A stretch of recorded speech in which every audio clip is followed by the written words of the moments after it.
Open House Thursday on Your View. Welcome to the show. I am Murayo Afolabi Brown. As always, I have the ladies with me. Like Intel building. Good morning, good morning. Let me gist you. Yes. On Tuesday, when I was going home, you know, I talked about the Ogun State, our road. That yes. So they had blocked the road. And when my car came up, you know, the guy that was diverting us, he eyed me like this. How do you know he knows it was you? I don't know if it was my imagination, or if Tutu will say, hey, now you come out, yeah, pass that way.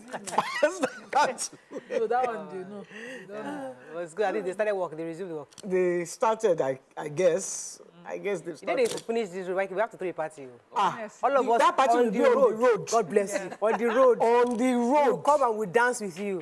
We'll play music. Say, what? This road has been done. Okay. If I have to borrow to do that party, I will borrow to do the party.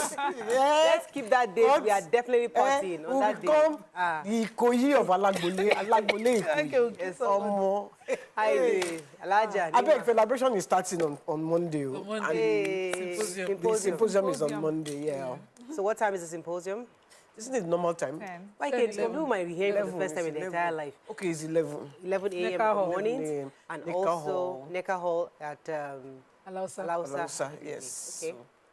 I expect all of you. Oh, Even though certainly. you didn't come for the fashion show. Yeah. The three of you Yeah. didn't come for the fashion show. We'll explain to you. You know me, I already explained to you, I was in a hospital, so I just could not drive at night. yeah. But definitely the symposium will be there. After the symposium, then the party starts on Thursday, right? Yes. Which party? The concert. Concert. Monday. Monday. Oh, there's Monday. Monday Sunday. to, it's always Sunday. Monday to I Sunday. thought it was Wednesday to... It's always Monday so to Monday Sunday. to... So, okay, fantastic. Well done. Alaja.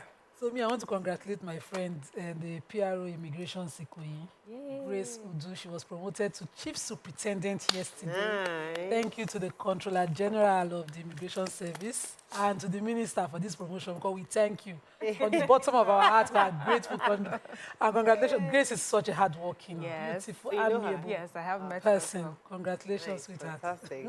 Hello, Congratulations. Mariam. Let me give you people gist. So I went to pick up my daughter yesterday and I wore my really nice glasses. So very nice, fashionable glasses. As I entered, they were in the school hall, like a full school hall. From the back with her little mini friends, she was like, why is she wearing her glasses upside down? Me. Like she's trying to diss me in front of like, you are, who are you? I said, because I can. I stood in front of the hall, I said, because I can. The shock on all their faces, like, this mommy. I said, you think you can diss me in front of your little friends? I'm here for you. So you went to bully that innocent girl. So I have these glasses, they look like they're upside down. So she thought I was embarrassing her in front of her friends. She was like, oh, why is she wearing her glasses upside down? That's my daughter sitting down, with the friends. Yeah, and like... pointing at me and my glasses. I said, Auntie, because I can. These kids, they are so amazing. Bully the little innocent girl in front of her friends. Now what for you? Oh, fantastic. Oh, I think there's a... What's today's date? 11th of it? Today's 10th. 10th, okay. So I'm getting messages from Damilola. Whose birthday is it today? Is it my sister? I thought it was... Okay. I think today is my friend's birthday. I think it's tomorrow, October 11th. I'll greet her tomorrow. It's tomorrow. It's tomorrow. The Okay, cake let's lady. go. Yesterday was 10. The cake. 27. We got a cake. YK. Somebody sent the ladies of your view cake. I can't remember her name. I told Agnes to tell me the name of the person, but she actually sent me a message. So I'll get her name tomorrow and we'll just celebrate her. I've eaten a piece already, so I'll cut the rest and give to you guys. But thank you so much Thank for the you. lovely... Said that there's no sugar in it. There's a sugarless cake. Okay. Oh, really I've gone off sugar. You know, in my old age, I've really gone off sugar. Really? It's very, very, yeah. Yesterday was 27 years that my sister passed away. Oh, Yeah. so sorry. Thank you. May her soul continue to rest in peace. Amen, amen, amen. Okay, let's go on a short break now. When we come back, it's Thursday, our gisting day. But first, we'll look at the front pages of the papers. Stay with us. We'll be right back.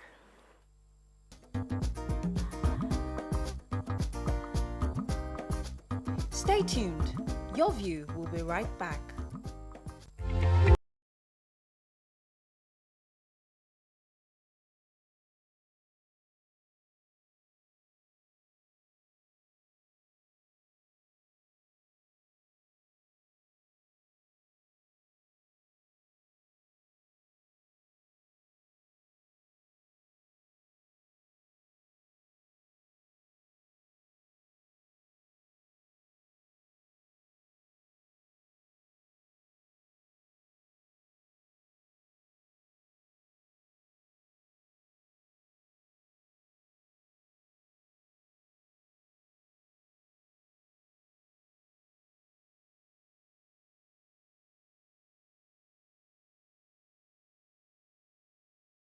place to work.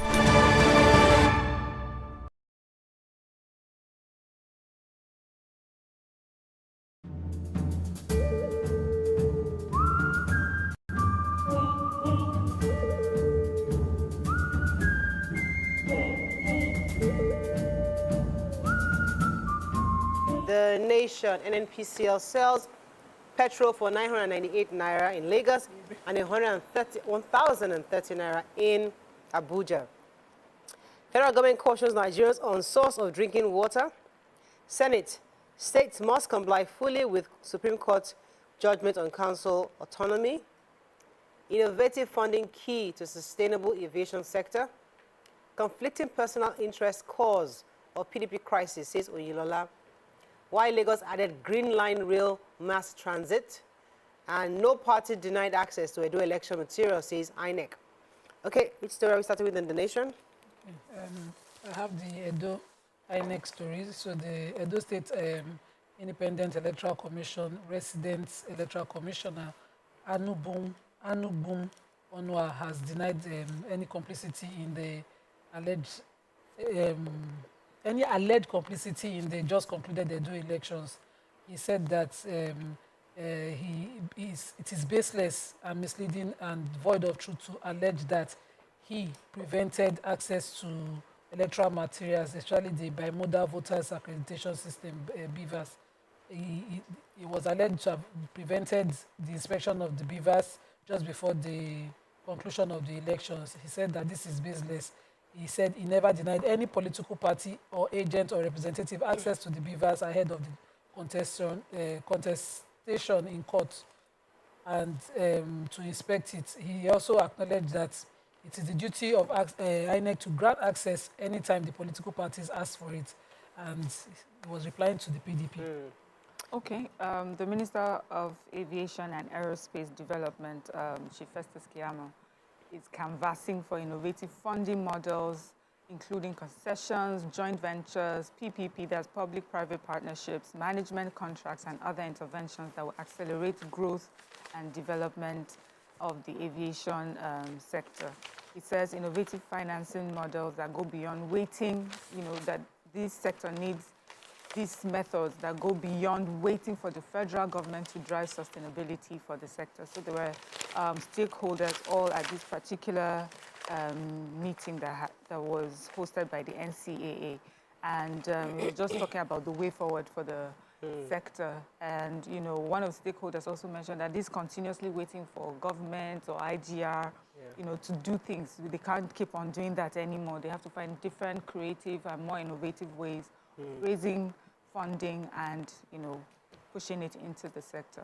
Okay, talking about the local government autonomy. So yesterday at the plenary, Senator Tony Unwoyi, Anambra North, raised the motion that was seconded by 9 others concerning the fact that the states must comply, states and local government must comply with the Supreme Court judgment that gives local government autonomy, and also they must ensure that the Senate are able to adjust or tweak the Constitution to disallow the states from reenacting or adjusting their laws or trying to stop the implementation of the judgment in their state. So what they found out is that some states actually are using the House of Assembly to adjust the laws or to find a way to ensure that when the monies get to local government account, they still divert a certain fund to the state government for certain projects. And they're saying that they, as a Senate, must find a way to adjust the Constitution such that the local government, the House of Assemblies in the states would not be able to do that, so that the money comes directly from federal government to the local government and they have the full autonomy to do as they wish. There was a bit of a rowdy session yesterday, but eventually they had a 2-hour closed-door session, and then they came out with that resolution. And so they were going to ensure that all the states and local governments comply with the Supreme Court judgment. Yeah, so the Lagos State, why they added the Green Line, they're adding the Green Line to the rail mass transit. They said they signed an MOU yesterday for the Green Line project, which is to span the expanse of the Lekki corridor. This was made known by the Commissioner for Transportation, Mr. Oluwaseun Oshiyemi, and they were visited the Lagos House of Assembly, the committee in charge of transportation, went to visit them and they explained this to them. He also said that the Blue Line has transported over 2 million passengers since inception. The Red Line will convey over 750 passengers daily at its kickoff. I thought it had kicked off. Green line, no, there was, I think they're still doing It's testing. only the blue and red. Testing for the red. Red is Red, so only the blue. Only the blue. They're also planning to finish the Blue Line, which will be going from Mile 2 to Okoko. Michael, that's your own. Yes, it will That pass will my- help you. So pass my that bus. comes straight to Marina. Yes, fantastic. Fantastic. Okay, moving on now to Punch. 1,013 naira per litre. NLC demands reversal as fuel queues resurface. Tinubu government borrowed $6.45 billion from World Bank, says report. North Central PDP caucus presents Damagum's replacement on October 24th. 20-year-old Ogufon seeker drowns in hotel pool. Buhari didn't approve Emefiele's Naira redesign, says CBN ex-deputy governor. And Edo, APC PDP clash stalls poll materials inspection.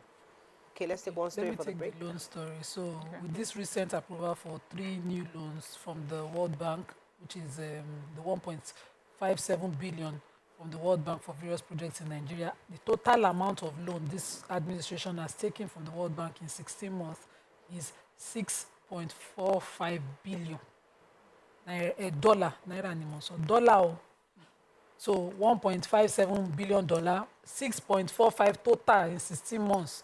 $billion, and in no fewer than the 16 months, they've applied for 36 loan requests at various times, substantial total of about 24 billion within 5 years now, $24 billion that all we are owing within 5 years period.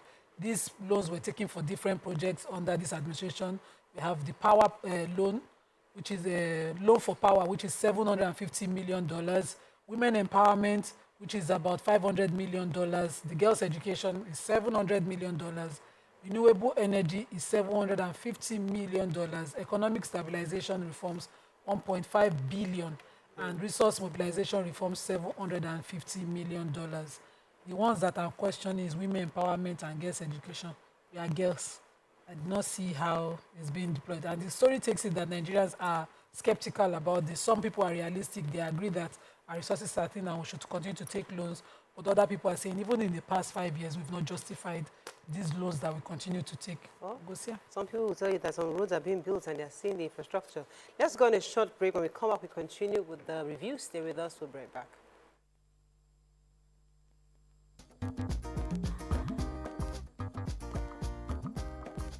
Stay tuned. Your View will be right back.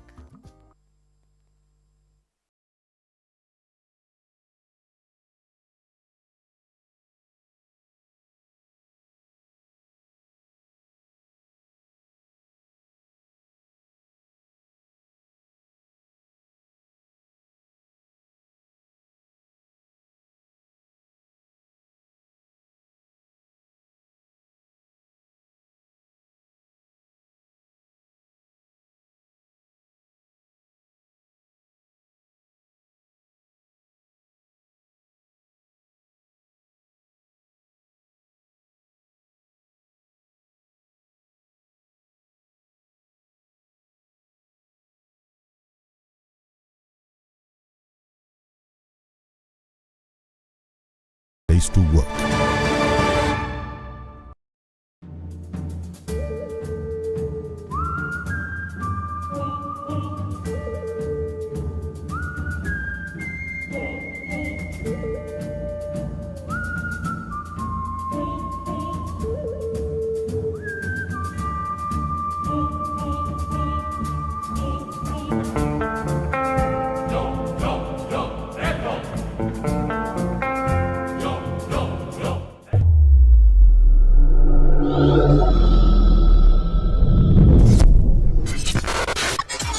Do you think you can outplay me in this game of wits and knowledge? Can you go 7 rounds without flinching? I meant answering 7 questions correctly.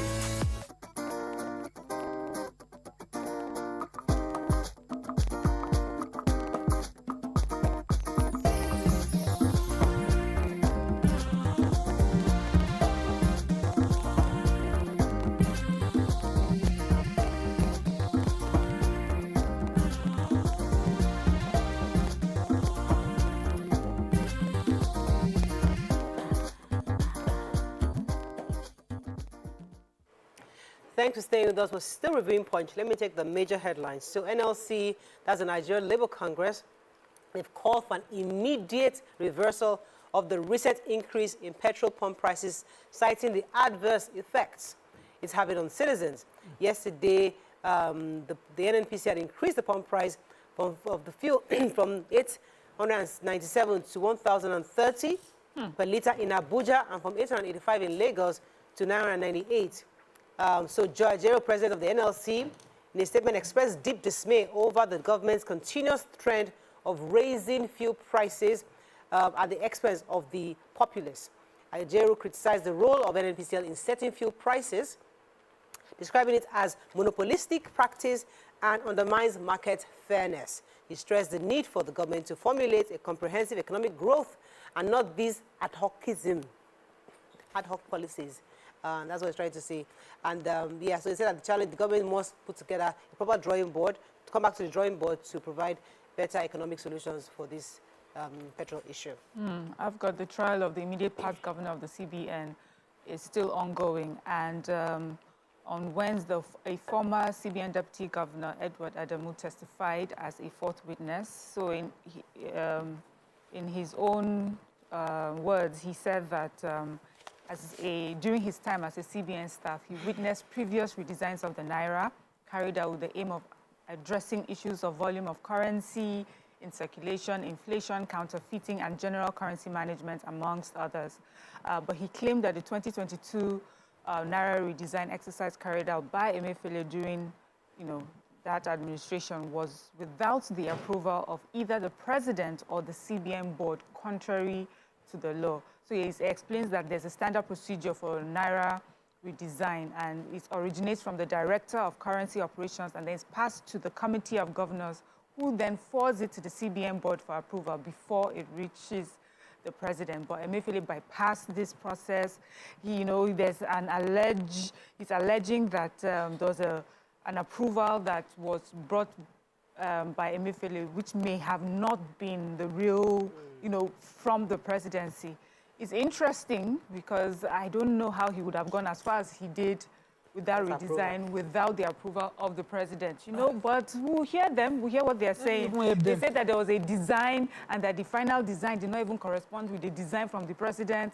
Yeah, we're hearing when they said the defense counsel, you only asked him one question. So maybe it's just that the paper didn't write all the questions. Okay. Or we only had one question to ask him. And sometimes they won't write everything. No, sometimes even in litigation like that, you can ask one question and establish your case. There's no point. Okay. The establishment was not a good establishment. So maybe you should go to the court through YK. No, I don't need to go to the court. For what? Should we move on to Daily Sun? No, please. Let me. A 20-year-old Tunde Fajobi passed away in a swimming accident. He went to a party at the hotel with his friends, and apparently he couldn't swim, and he didn't tell anybody. He just walked to the swimming pool and he drowned. He said a resident in the area had said that's how someone last week too had died. That one didn't die. They saved that one before he died. They are thinking that this one maybe he was drunk before he walked into the swimming pool. Yeah. Daily Sun, outrage over fresh petrol hike. Let's find a story of not taking. Plateau killings, 3 family members unborn baby killed in renewed attack in Bokos. Ganduje dismisses North Central APC stakeholders 7-day resignation ultimatum. Senate heralded session over local government autonomy. Traditional rulers demand 5% share from local government allocation. Please, who has that story? It's me. Nima.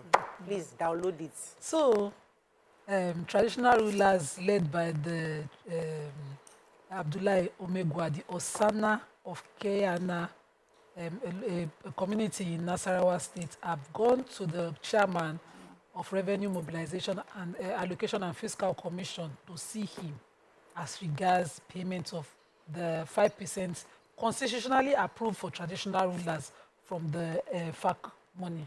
So they are now insisting that this money used to come through the local government, but since the Supreme Court has given local government autonomy, they are also asking, along with the one I took on the other day, that the money should be deducted from source and paid directly to each traditional ruler. I commend this traditional ruler and his spokesperson, Samson Yare, the Chumanda of Akwangwa, who is speaking on their community of community rulers in Nasarawa State. They are fighting for other traditional rulers now. Did not see when the result come, other people benefit from it. But now, so is that they don't trust the local government chairman to handle. Said that over time, these deductions have suffered different definition. Because chairmen of local government are more answerable to state governors than the traditional rulers. So to avoid any of such, help us to deduct. So shouldn't that be a House of Assembly issue, where the states are ensuring that the money that you get goes directly to the Houses of Assembly already passed their laws. The Constitution actually confirms their percentage, which is 5% of whatever is paid to local government. I didn't know they are saying it in this report. How will they know what? Yeah, and so then the announcement. no, but Ramfak or whoever is in charge should know how much is paid per local government. I didn't even know that constitutionally they are supposed to give them 5%. I didn't know that. They are saying it's constitutionally approved. The 5% of every local government allocation is for traditional rulers. To be direct. Pay to direct. Everybody wants direct now. Pay direct. Pay direct. I support. Direct credit. This one is direct credit. It's not direct credit. Yes, I do. Okay, go ahead. Go ahead. I have my own. Ganduje is replying. The chairman of the North Central APC Stakeholders Forum. That one had given him an ultimatum. 7 days, resign in 7 days. So he has said that. See, you're squinting. No. I'm not. Don't worry about the squinting. He says that Replied him. he has replied him through his spokesperson or through his Media person. media. Don't worry, I can't get there. But his name is Okpala. He said that so-called chairman has mental issues. Wow. In fact, you have to give me time to just. Please take your time. Let me just read it for you. He says this is what. Wait. This gossip is not dropping. Yeah. Mike will get it. Should I come to Mary and I'll come back to you? Yeah. Do you want to get Mike, take a story. I'll come back to Mike. Take a story. Yeah, so in Plateau State, the chairman of Bokos Community Development Council has said that, so there was an attack on a community last Monday. It's a Christian community called Wumat, and the people believe that this was done to prevent them from casting their elections because it happened just 2 days before, the local government elections. And the story is that, this is a small community, Christian community, and this attack, Fulani, they are alleged to be Fulani attackers. They said they could hear them speaking that particular language and had come and killed, in a single family, a father, son, and daughter were killed. A heavily pregnant woman, her child was killed. She was shot. The child inside her was killed, but she survived. And they feel that, also they said that there was an intelligence report that they had gotten because they had seen movement of these terrorists from the Plateau-Nasarawa border coming into the community.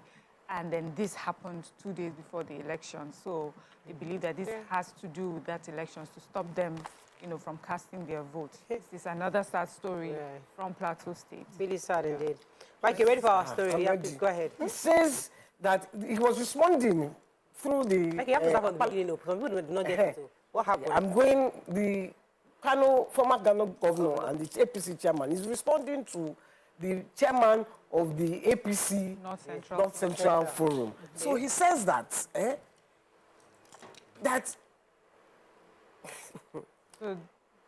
emphasizing on that it's an illegal entity. Okay. He says that, in fact, his mental health has been called to question. He says he has proved to be an unrepentant political loose cannon without respect for the rule of law, and he has no regards for judgment of the courts. His continuous vituperations after the case he filed against the national chairman of the APC, Dr. Ganduje, failed, shows that he has no regard or respect for the courts.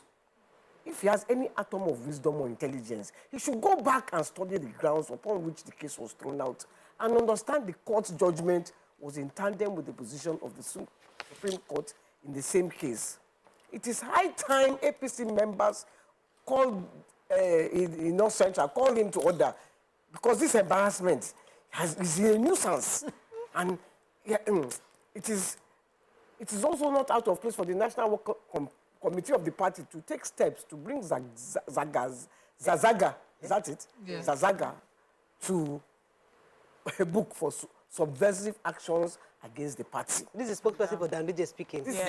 Responding He has not finished. He says, Plenty things. I read it, I was I just like this kind laughing. of gist. And it was just fitting my belly. It's looking like a wicked response. Honestly, at first I thought, are you sure it's not what you're talking about? I like this kind of gist. Let us move on. Oh, So if I God. give you the time, then you Says, move.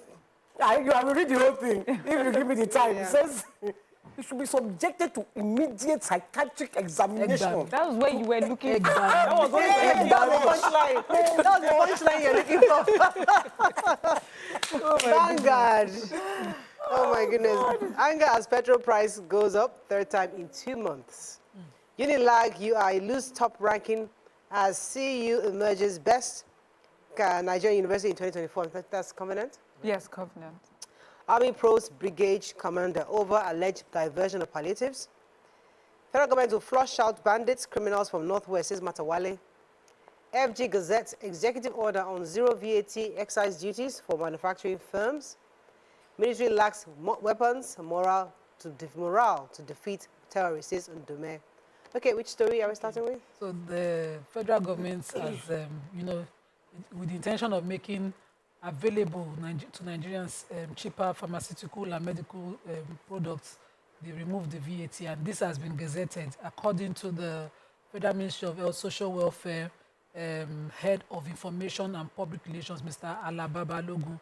He announced it, and he said the aim of the executive order is a directive from the president to provide relief to local pharmaceutical and medical device manufacturers. And so now the ministry confirmed that copies of this gazette removing VAT and customs and excise duties from these products will be given to the Federal Inland Revenue Service, the Nigerian Customs, and every other related agencies. So hopefully this will, of course, drop the price of medicine at the end of the day, or pharmaceutical products at the end of the day. Remember, we are taking that some pharmaceutical companies were leaving and we're responding here. So I've got in Sokoto, the federal government will get rid of bandits, terrorists, and other criminal gangs terrorizing the Northwest. That's the Minister of State for Defense, Bello Matawali, speaking in Sokoto.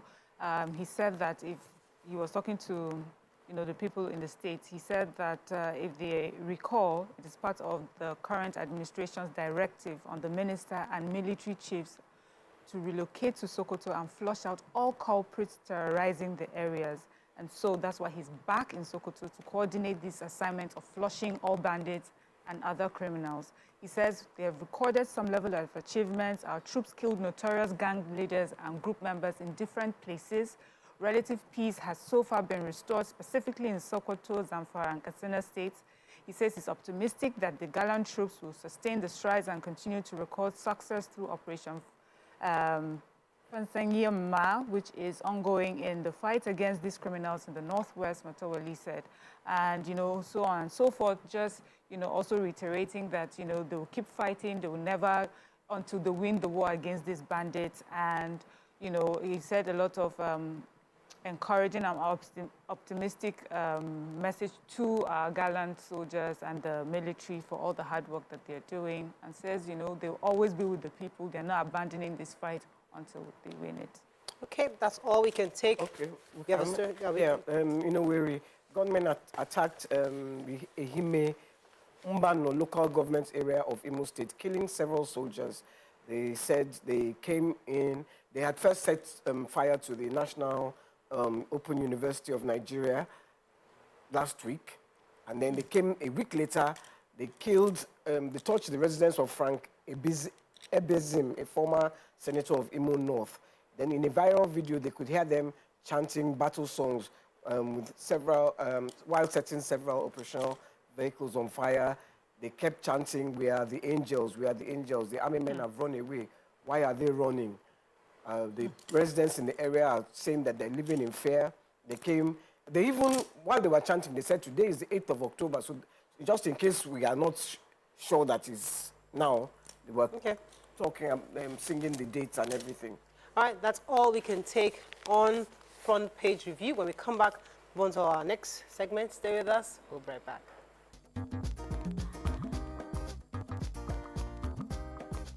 Stay tuned. Your View will be right back.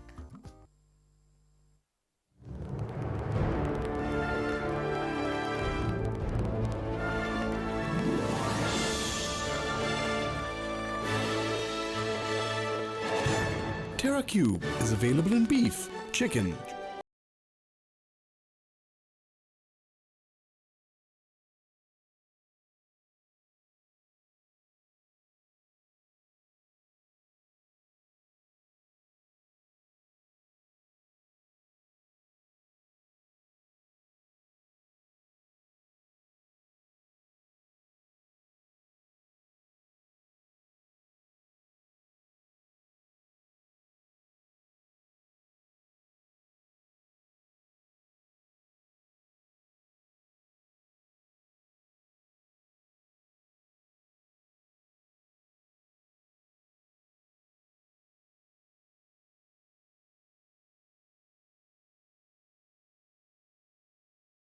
to work.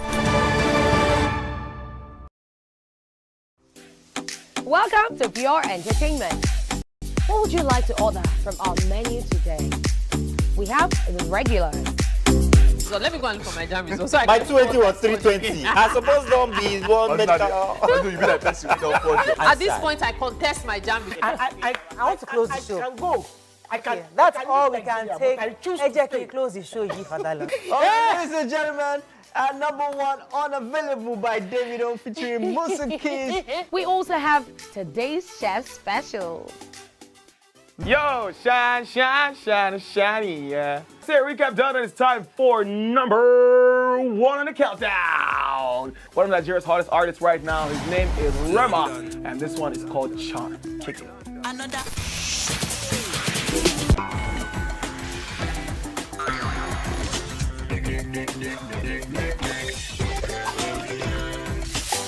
For dessert and a bit of nightcap, we have the nighttime and online specials. I want to start the gym, yeah? But do you know one thing that's actually keeping me back? You should start the gym though, you're getting fat. Cricket. She says she does pole dancing to empower women. What's the difference? There's a difference. That's what I'm saying. So pole dancer, you're already almost naked. You're already almost naked. It's the empowerment for me. Sex can make your relationship better. No. Sex can never be overrated. It is needed. Especially when it's good sex too. Almost every guy has been with somebody's girlfriend. But they are for all of us now. That's why you're still single. I would not agree or disagree with that because I don't want to get into trouble. I have a home to go to. Your next question. Oh, you ready to fail? Who is the person that used to us? What is his name? That woman. Bam! Bam! Yeah, Today we'll go here. Hey! Let's catch up now. And so we've been able to satisfy your cravings, yeah? Stay good. Entertainment for Pure Entertainment.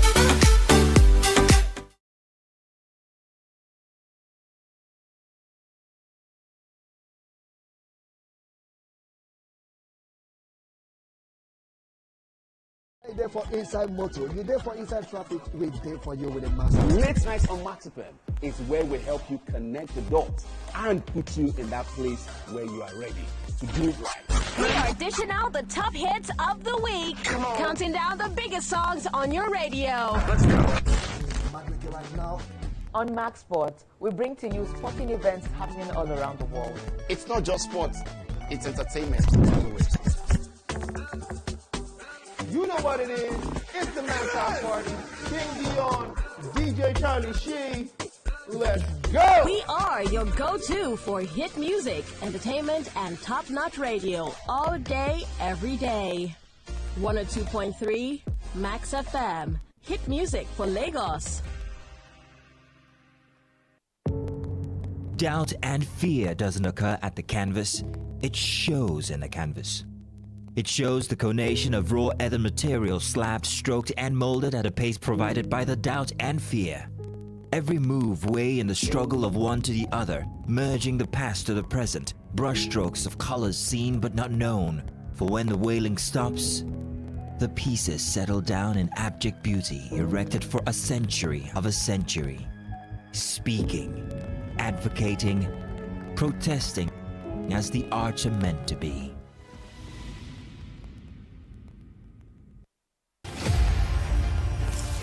Akiwande Oluwole Soyinka was born on 13th July 1934 in Abuja, Nigeria, to parents Samuel and Grace Soyinka. His education began with the Christian lessons of his parents as well as the more traditional Yoruba spiritual customs taught to him by his grandfather. He had his preparatory university studies at Government College Ibadan in 1954, subsequently University College Ibadan, and he continued at the University of Leeds, earned a bachelor's degree in English literature. Soyinka's master's degree focused on projects combining his Yoruba culture with traditional British theatre traditions. He later returned to school in Nigeria to study African theatre, during which time he continued to produce poems and plays, one of which appeared on Nigerian television. Shortly after, he became the chief of the Cathedral of Drama at the University of Ibadan. Nigeria had only recently gained independence from Britain and political corruption was at a high. Soyinka's plays and poems became increasingly political and he began giving speeches protesting government corruption. He was accused of conspiring with the Biafra rebels. He was therefore arrested and imprisoned in 1967 for almost 2 years during the Civil War, but managed during his time to write numerous poems. He was finally released in 1969 after a brief period in France. He returned to his position at the university where he founded the magazine Black Orpheus. He left his position and Nigeria in 1971, wary of the political climate of the country. During this time, he published books of poetry and essays. His plays were collected and published, and newer plays were staged. In 1986, he was the first African to win the Nobel Prize in Literature for a wide cultural perspective and with poetic overtones fashioning the drama of existence. He dedicated his acceptance speech to Nelson Mandela and used the platform to criticize apartheid. Later that same year, Soyinka was awarded the Ajib Prize.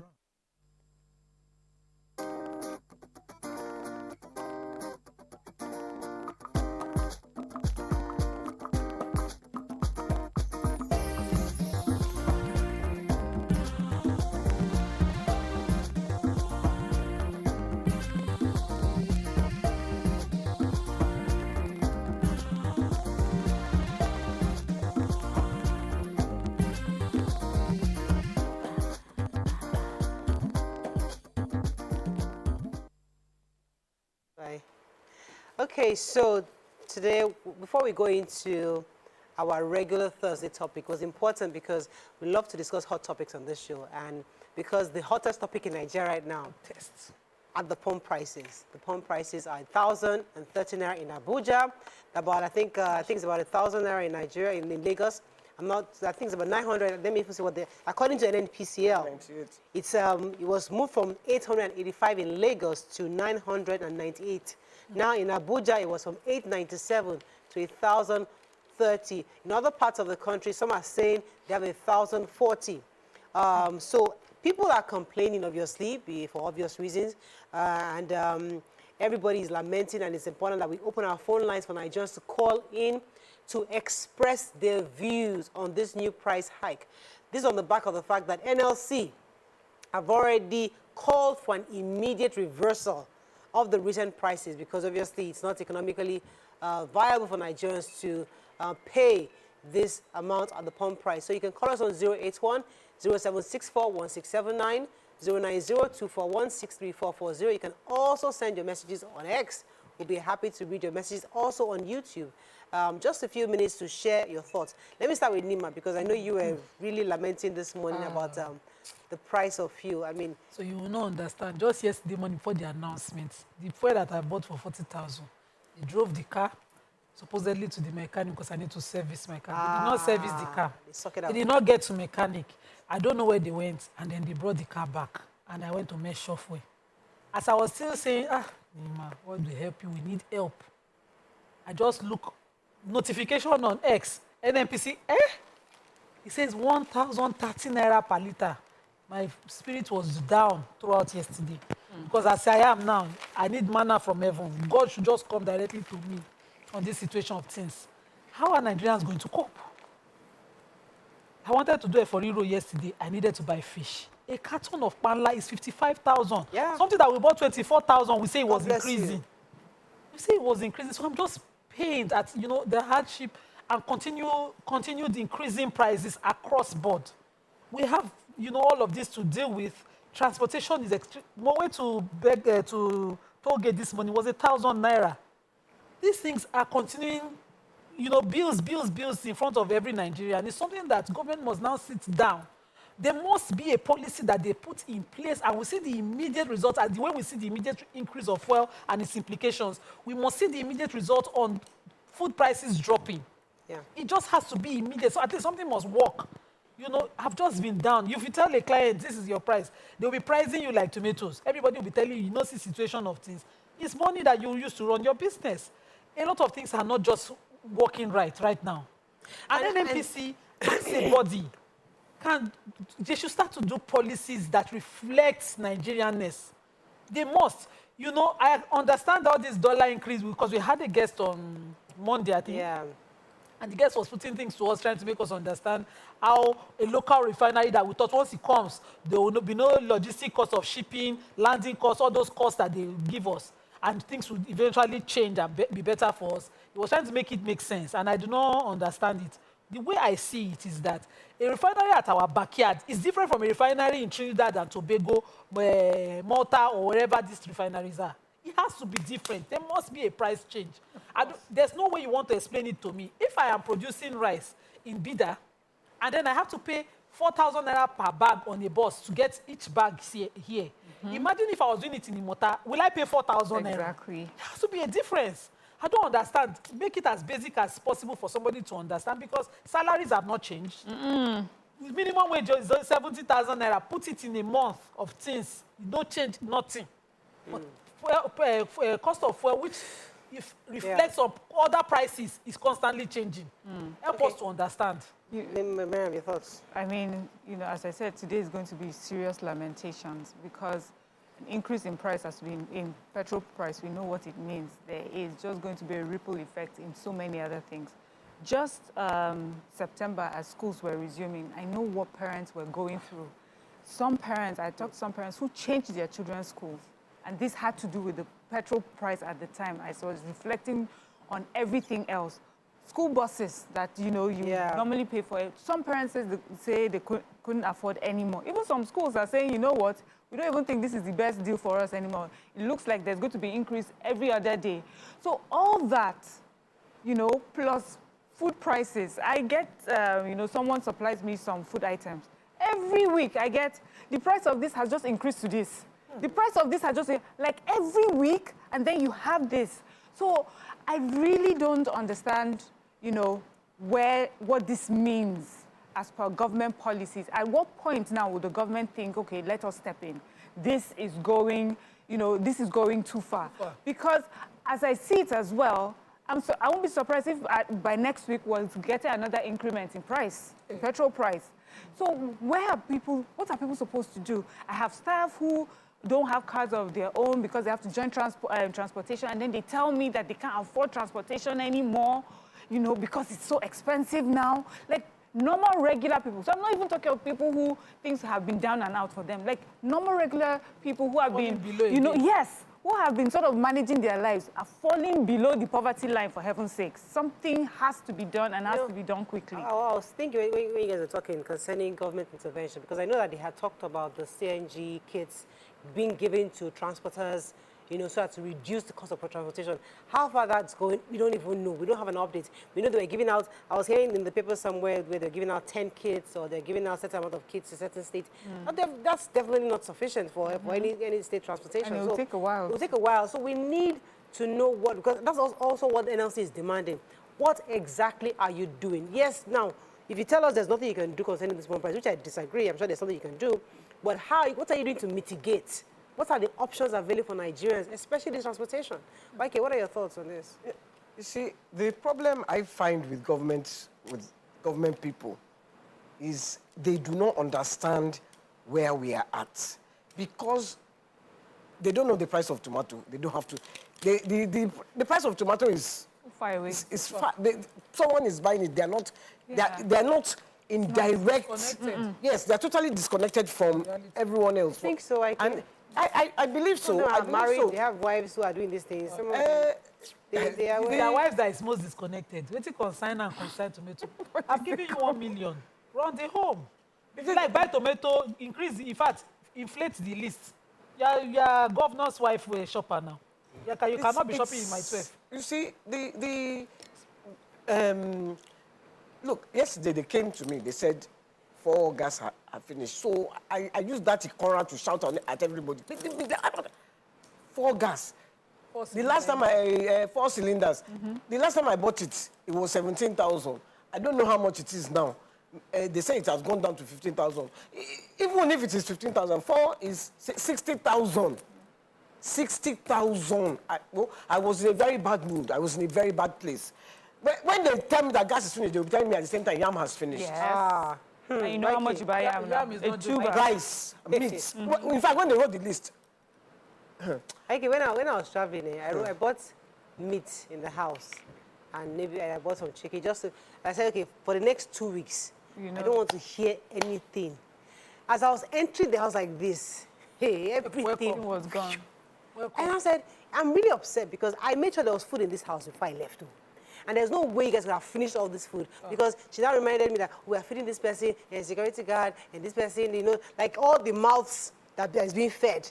Now you now multiply it. So I had to now do shopping again. And this is going back to what you said about that carton fish, that's the partner fish. I bought that same carton, just 54,000. I bought 54,000.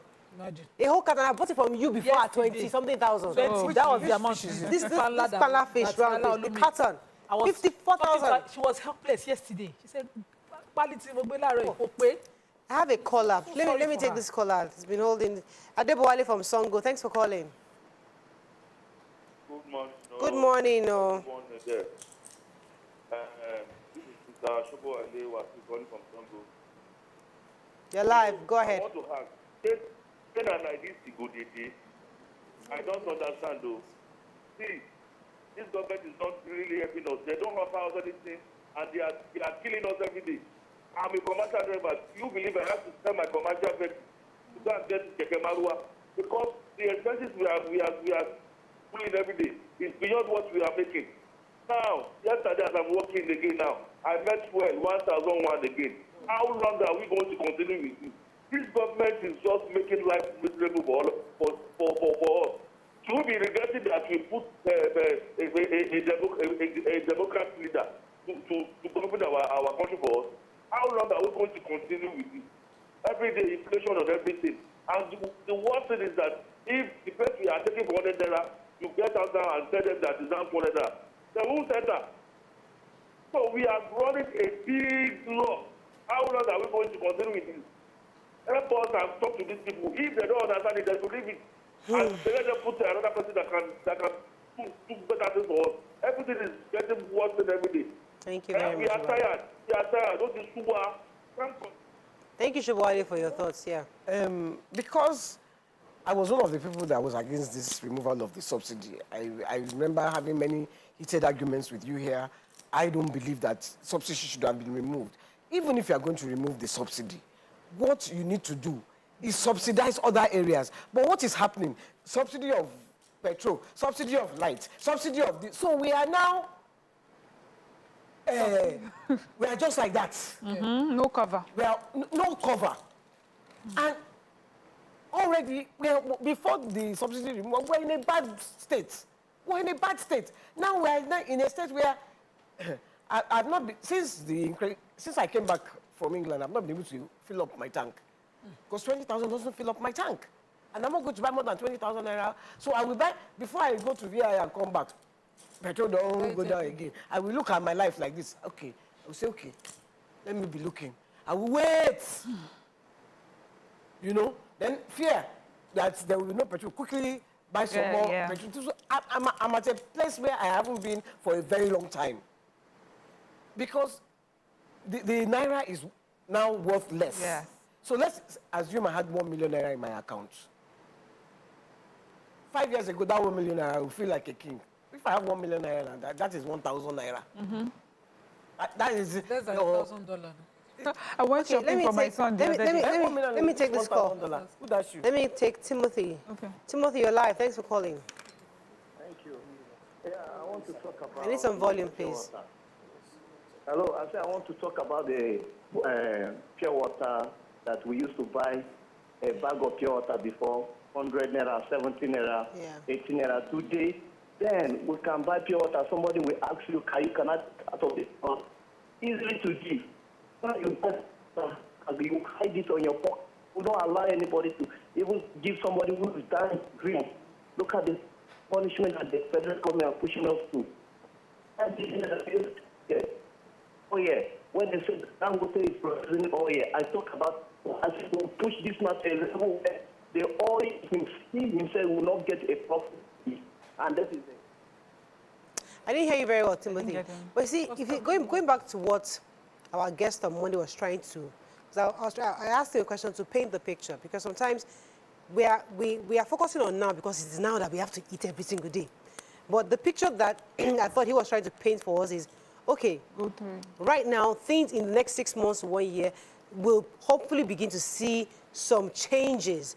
Maybe the Naira will begin to strengthen, because according to him right now, this Naira for crude transaction that we're having for Dangote would help ease the pressure on the Naira. And also, if we have more refineries, even private refineries, and what Dangote was also suggesting, that if we all begin to refine here, we'll not be depending on importing refined products anymore. Now we'll be an exporter, which means that people will be paying us top dollar for our petrol. So Africa will be self-contained, such that we are now a hub of petrol production, exporting. I'm trying to see the future. So we are going somewhere. We're not there yet, and it's difficult for us every day. I'm trying to see all the sides. So as bleak as it is, there might be a silver lining somewhere. And is it possible, as media, we can try to help Nigerians see the silver lining also, as we are seeing the devastated So as media, as individuals, as Nigerians, we need to be careful that we're sure of that silver lining ahead. Because the problem a lot of Nigerians are facing, okay, let's even start with the removal of the subsidy. There was a reason why it was removed, because of the heavy corruption around it. And a lot of money was going in there, that they felt that this is money that would be coming to Nigerians and alleviate a lot of the issues that we're having. So we thought we'd be seeing a lot of this money in our healthcare, in our education, in transportation in some way. But it's not reflecting. And it's been a while.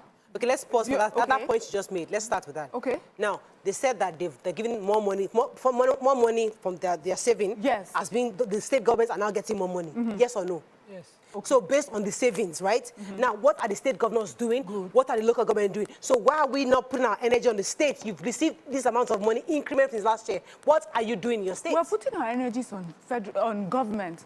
Federal, state, local government, wherever. We are Nigerians. We are the people. We have put our representatives. So when we're talking, we're not singling out one person. We're singling out we're calling out the system. We're calling out all our representatives, everybody that has access, you know, to the resources that are supposed to come to the regular Nigerians. The truth is, you are the leader of a group of people that are suffering. And you have given them sort of like a template, like a plan. You said, we'll do this so that you will see this. We haven't seen that. That's one. We also understand the problem of corruption in our country. So this silver lining, I don't think anyone has as much hope, you know, that like I used to. But there are things that are happening now that I'm questioning.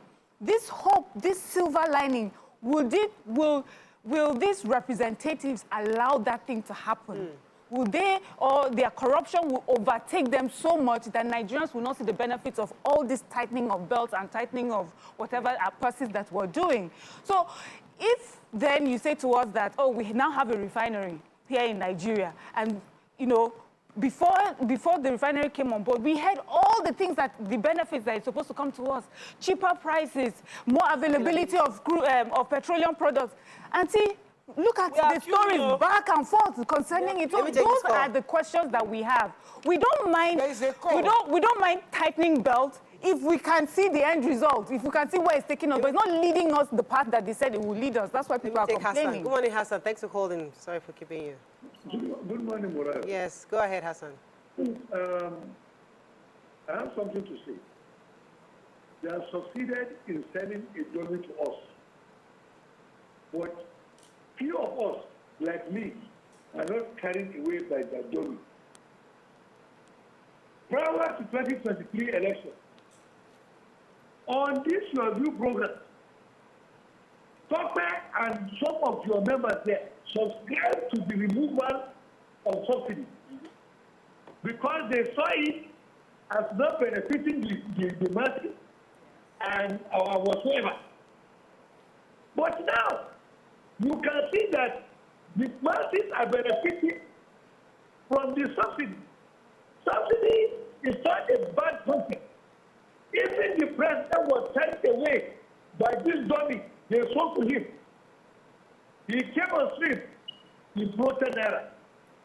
He came, subsidy is gone. And all of us are suffering for it. You can see the suffering reflection of it all over the sectors of the economy. Very soon, we will be seeing very few vehicles flying our roads. Hassan, Hassan, can I ask you a question? Thank you. All the candidates that were running for president, every single one of them said they were going to remove subsidy. No.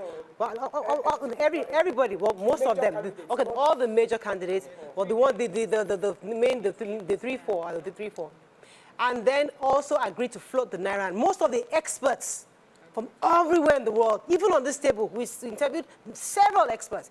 Everybody said we should remove subsidy. And it's clear that many of us could not accurately predict what could happen afterwards. Nobody knew what was going to happen. Yeah. We were just saying, let us remove it. Not many people, YK, could not predict. Even the experts were not sure what was going to happen or the magnitude. They could have an idea what was going to happen, but the magnitude, nobody understood it. Now it happened. It's now left for the leaders to see what they can do to mitigate the effects. But Hassan, I mean, I wanted to come back to you. That's what I was posing the question to you. So what could have been done better? Let me tell you one thing. Yeah. Subsidy is never a bad concept. Certainly. All over the world. Absolutely. You have the means. All these experts coming to talk about the movement of subsidy. They lack the basic thought of subsidy. Yeah. In the sense that subsidizing production is never a crime. Even in the new world, their government subsidized production of certain products to make those products accessible and affordable to the people. So the issue now, by throwing a baby with the bathwater, is never a logic. Me, I foresaw what is happening today because I came on this program. I said it to you that, look, removal of subsidy will mark a doom in this country. All right. Thank you very much, Hassan. I mean, yeah. So let me allow someone else to speak. I have a response to him. You see, before you remove something like that, I think what should have happened is they need to plug all those holes. Yeah. There are holes. They were subsidizing more. You know, people were buying petrol and taking it over the borders, and there was massive corruption. Yeah. That was why subsidy was, they wanted to remove something because of it. So I think what should have happened was they should have found out what is happening, why we are buying and using so much fuel. I don't go out as much as I used to. I could. So why are we using what's happening to this fuel? So I think that they should have done something like that first before they remove the subsidy. So I've always been for removal of subsidy because I just saw, I mean, the way it was explained to us, what we saw, you know, was a group of people. Remember the word cabal was thrown here and there. A group of people who have decided to... should have been arrested. Thank you. So that was on the basis of that. We said it did not make sense for all our money to be going to a small group of people, money that's supposed to come to Nigerians to help the lives of Nigerians. That is why I stood for the removal of subsidy. And when all the experts came and everyone told us, you know, why they also thought it was a good idea, they sort of gave us like a plan. Yes, there wasn't a timeline, but these were some of the things we would see as a result of the removal of the subsidy. It will free up this money that has been held down by a group of people, and then we'll put these monies here. Okay, now we don't have those monies there. I have to go on a break, I'm sorry. I have to go on a break. Let me hold it for a while. Let's go to a short break, we'll be right back. I'll come to you, Nima.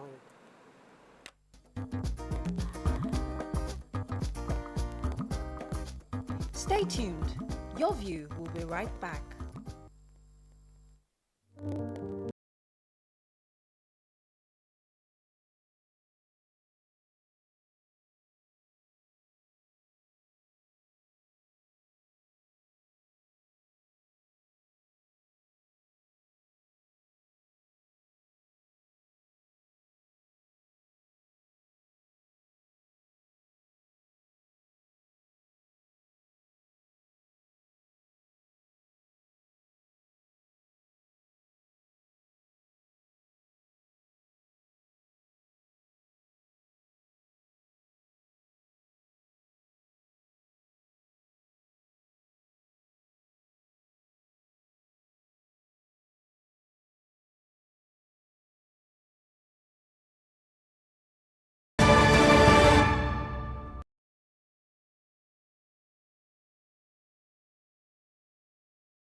Do you think you can outplay me in this game of wits and knowledge? Can you go 7 rounds without flinching? I meant answering 7 questions correctly. How well can you hold your liquor? If you're curious, then join us for the most exciting conversation and games with your favorite celebrities on 7 of 7.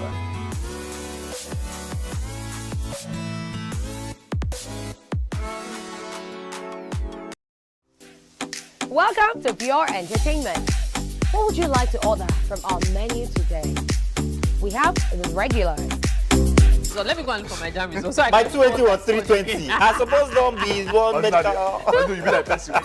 At this point, I contest my jam results. I want to close the show. I can go.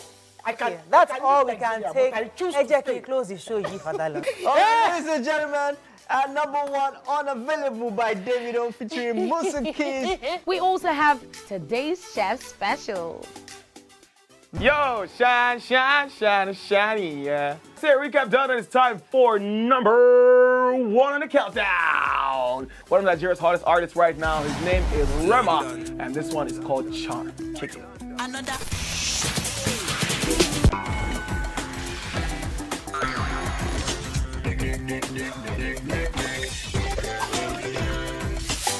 For dessert and a bit of nightcap, we have the nighttime and online specials. I want to start the gym, yeah? But do you know one thing that's actually keeping me back? You should start the gym, though. You're getting fat. Cricket. She says she does pole dancing to empower women. What's the difference? There's a difference. That's what I'm saying. So pole dancer, you're already almost naked. You're already almost naked. No, it's the empowerment for me. Sex can make your relationship better. No. Sex can never be overrated. It is needed. Especially when it's good sex too. Almost every guy has been with somebody's girlfriend. But they are for all of us now. That's why you're still single. I would not agree or disagree with that because I don't want to get into trouble. I have a home to go to. Your next question. Oh, you ready to fail? Who is the better? You scissors. What is his name? That woman. Bam! Bam! Yeah, Today we'll go hear him. Hey! Let's get talk now. I'm sure we've been able to satisfy your cravings, yeah? Stay good.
Thanks for staying with us. So on Thursdays, we like to bring in guests just to join the conversation. So join us now is a community development expert, child psychologist, business strategist, personal development coach, family therapist, and a specialty counseling psychologist, Dr. Bountiful Taiwo Adelowa. Welcome to the show. Morning. Good to have you. Thank you. We love it when women join our show, just to have a feel of the show and all the drama with YK. You know, YK is that drama? No, sorry. You say drama queen. Drama, I know it's a drama queen.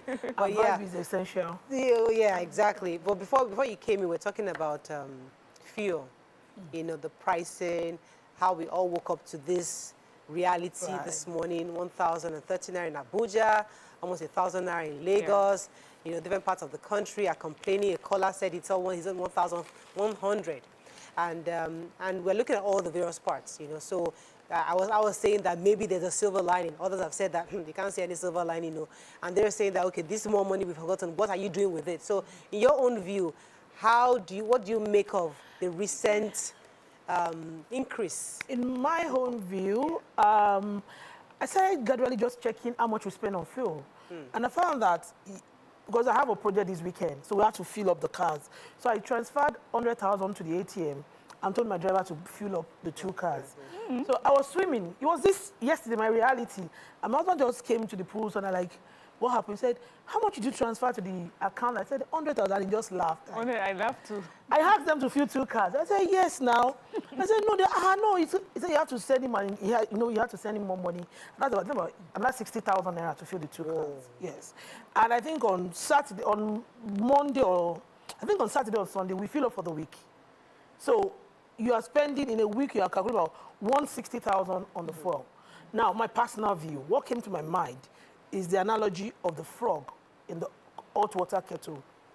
Okay. That if you sit in situ like that with time, we get used to it. And so what can we do? How can we reject this? And I'll take you back to during Jonathan, I think second regime, during the swearing in, and I listened to presidential speeches a lot.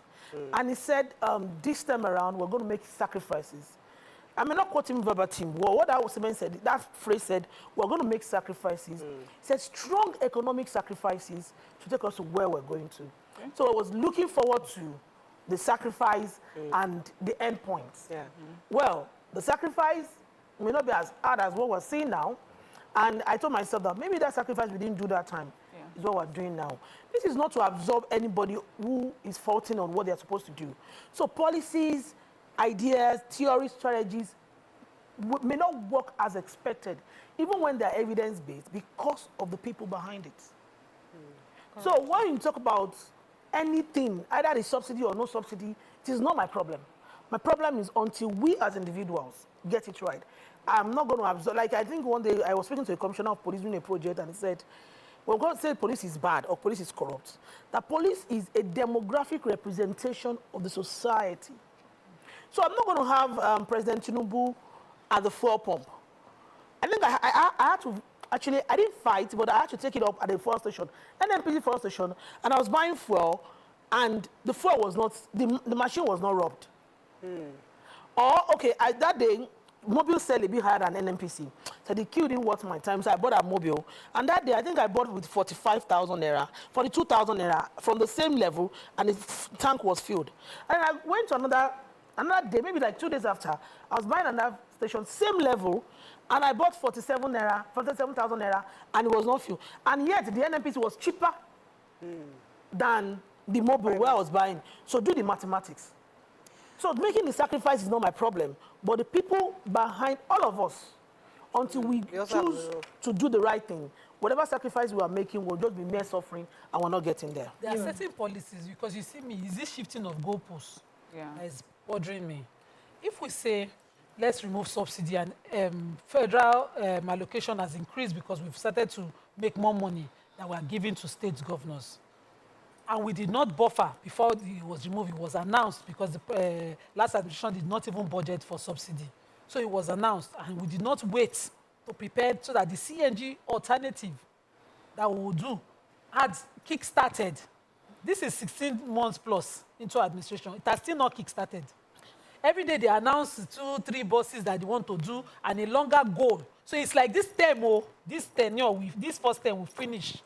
We will not see the result. Now, the question. Okay. So this is for me.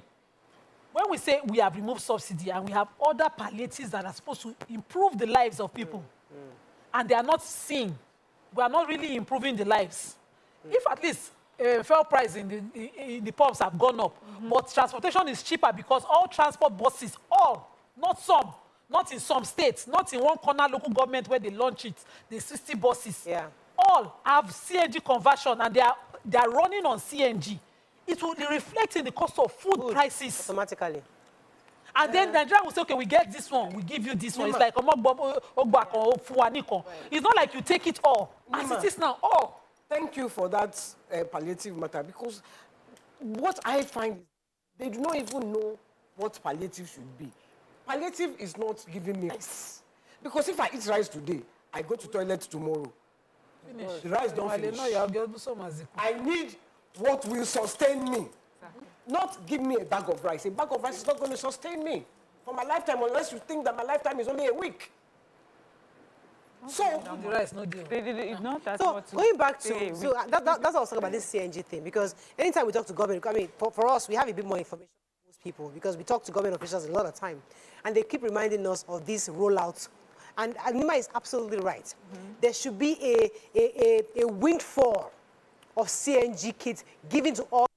We can begin to receive the reflection in the food prices. That's number one. Number two, Cardoso. Was it Cardoso or was it Wale Aduna was speaking recently? Wale Aduna was speaking recently about the fact that the food production has increased. I don't know. Some people are telling me that they saw tomatoes, the paint buckets, 1,500. They saw it's a season of tomatoes. Yeah. So they say that they pumped in a lot of resources to push food production. Hopefully that should reduce our inflation. But the point is that our Nigerians seeing. We're also importing. Are we seeing the effects? We're importing food, I'm saying. Now there's no local production of rice. I don't know who is mopping up the Nigerian party. But we are importing more rice now than we ever did. And it's even better than the price comparison. It's better. Agriculture. When you even talked about prosecution of subsidy thieves, Jonathan embarked on prosecution of subsidy thieves. Show me one conviction. They listed names. Where have you seen any conviction? Now they talk so. If Nami is giving you convict, my head is worrying me from here. This is where my head is worrying me from. There's a conviction in the news this morning. Convictions. Of a military leader, general, who took palliative, not subsidy, but who took palliative. Subsidy thieves we are talking. I heard it in the news when I was. No, we are talking subsidy thieves. So those who were collecting subsidy for fuel not imported during Jonathan's administration, there was a committee set up with them. There were lists released. We were all open. In fact, all of us joined. The way we are joined on this Emefiele matter now that I say I'm no longer interested in. We joined and say, God have cashed them. I'm waiting for people that got cash. Is it possible? I mean, that's a very important point you just raised. But you see, could it be the style of the kind of president we have? There's a president that can come and say, today I have this list. I'm going to take them to the cleaners. We're going to behead them. We're going to put them, whatever it is. And there's the one that says, you know what, let me just focus on the people. Yes, these are the people that are... I'm just saying that, is it possible? No, well... And not because we don't have a list of those people who are at the cabal. Yeah. Is it that this person is all ready for a fight? His own is that, let me find a way to fix these economic issues that we've had for years, that have been abandoned for years. Is it possible? I think the way... It's possible. You know, in as much as justice and maybe using somebody as an example is fantastic, whatever is in the past, I rather want to save the future, stop the problem and save the future than looking back and dwelling so much on the back. So that's one view. The way that I see it is that because we're in a democratic system, definitely we have the judiciary that handles issues like this. And we have called out our judiciary many times. There's some cases that go forever. And we know that there's some caliber of people that can keep their case in court for a very long time because they have access to either influential people or some resources that they're able to do that. So it's the corruption we're talking about in different spheres of our country. So even if we have a president who is willing to say, you know what, EFCC, do your job. Yeah. We find EFCC stalled at the court for different reasons, technicalities, or, somebody fainting at the door of the court and saying he's sick, we have to give him some time to face the court. So there are those different So I feel that our system allows for you to go ahead, do what you need to do with the economy, while the judiciary or whatever needs to do what needs to be done concerning justice to be brought to the people. Your judiciary, the only cases in your judiciary right now are election matter. Politician and election. Everybody just run up and down. Yahoo. They cannot even catch Yaya Bello. We don't have. Yaya Bello is still running up and down. Yaya Bello is carrying himself to this is the city arresting and threatening them to prove that they have a case. Now these people have come out to say money not lost. Our money not lost. His own people. So please. But I heard the EFCC, the EFCC boss recently in an article. I can't remember the names, but he did assure us that arrests are being made, investigations that is not business as usual. The new guy is definitely working to ensure that those cases that EFC had in court are actually being addressed, and that the cases are being followed through to see a logical conclusion. In my very eye, we would have to bring him back here. In my very eye, two governors that they locked up for corruption got presidential pardon. Two. In our lifetime. Not in another person's lifetime. My lifetime, this year, I mean last year, when Buhari was going, he gave Daria and the other guy presidential pardon. I say, then you tell Yahoo not to do Yahoo. Ecological. Come on. I think for me, when I think about this left and right, it weighs me down more. So I look on the positive side of everything and say, in our little spaces, yes, call them out, make them responsible, but let's be positive-minded. I mean, what can be done to salvage the future or the now is more important than, because this corruption is entrenched in our system. We're not the only country doing subsidy. Yeah. We're not the only one, and it's successful in other going back to places. this issue of subsidy, YK, remember I was going to say that you're right. We can pay subsidy. And countries across, I think it was Hassan was saying that many countries pay subsidy for different things because they have their abundance. When we had money, it was easy. A lot of things were subsidized. Education at some point was free. In this, when we had money, they were subsidizing fuel because we had the money. We don't have the money. That's what Sanusi was telling us the other time. We don't have the money. We should have removed these things since that time when the country was screaming. And Emir Sanusi was screaming that time. Because Nigeria were broke. We don't have the kind of money to be this Nigeria that we are broke. It's the one that Senator car did not miss. So they did not change their mind on their cars. Yeah. I see my head is worrying me from here. You're missing it. My head is worrying me. Another question. This same Nigeria that we are broke, we just got our plane for president. This same Nigeria that we are broke, some Chinese companies are taking over our assets internationally. We are broke, I'm confused. This place is worrying me. We get solid mineral, Boku everywhere. We are broke. Solid mineral will not solid mineral itself. Will not refine itself. NNPCL just entered that Somebody must want to invest food in exchange There is for one. loan, and we are broke. And they worry me from I here. heard that Abacha. I watched one video where that Abacha was former Kini. Mustafa was talking, and he was talking about one solid mineral that is in Boko Haram territory. Zamfara is gold. No, not gold, Californium. Oh, okay. So I Googled Californium. They say 1 gram is $27 million. They say Boku for Maiduguri. Chinese go swing enter there, but you no go. They don't enter already. You said. Where we have. They carry there now. Enter there. They sweep am. Helicopter carry am. Things we are talking about. So when we are removing subsidy and I'm pained, and I know we have everything here. I will be pained. I think for me, it's still individual. When I go to the airport and I see millions of private jets, and I can't even buy bicycle, I'm pained. But these things might be essential. Let me go on a break so that YK can drink some water. And Nima can use paracetamol for her headache. Worry me here. Let us go on a short break, and we'll be right back.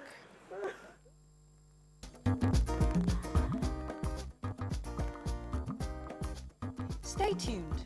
Your view will be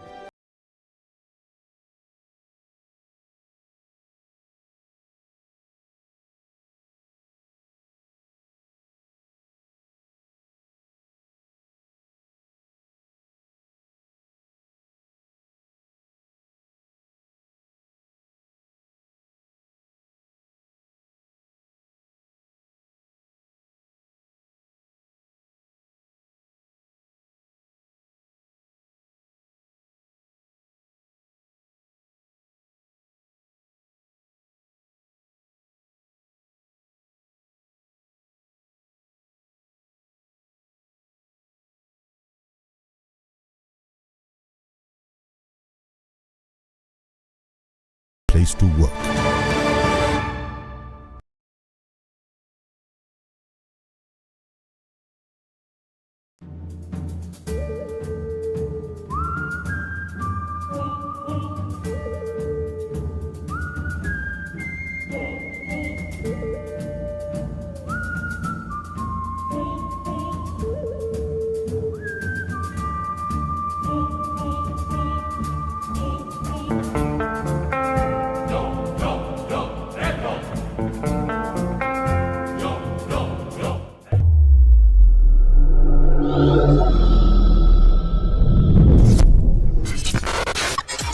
Do you think you can outplay me in this game of wits and knowledge? Can you go 7 rounds without flinching? I meant answering 7 questions correctly. How well can you hold your liquor? Welcome to Pure Entertainment. What would you like to order from our menu today? We have the regulars. So let me go and look for my jam results. So My 280 was 320. I suppose don't be one medical. At this point, I contest my jam results. I want to close the show. I can go. I can. That's I can all do we can Nigeria, take. but I choose to Ejeki, stay. close the show, you for that long. Ladies and gentlemen, number 1 unavailable by Davido featuring Musa Keys. We also have today's chef special. Yo, shine, shiny, yeah. Say recap done, and it's time for number 1 on the countdown. One of Nigeria's hottest artists right now, his name is Rema, and this one is called Charm. Kick it. Another.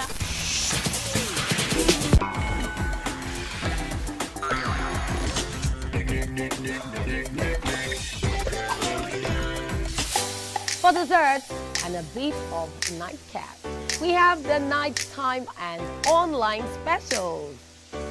I want to start the gym, yeah? But do you know one thing that's actually keeping me back? You should start the gym, though. You're getting fat. Cricket.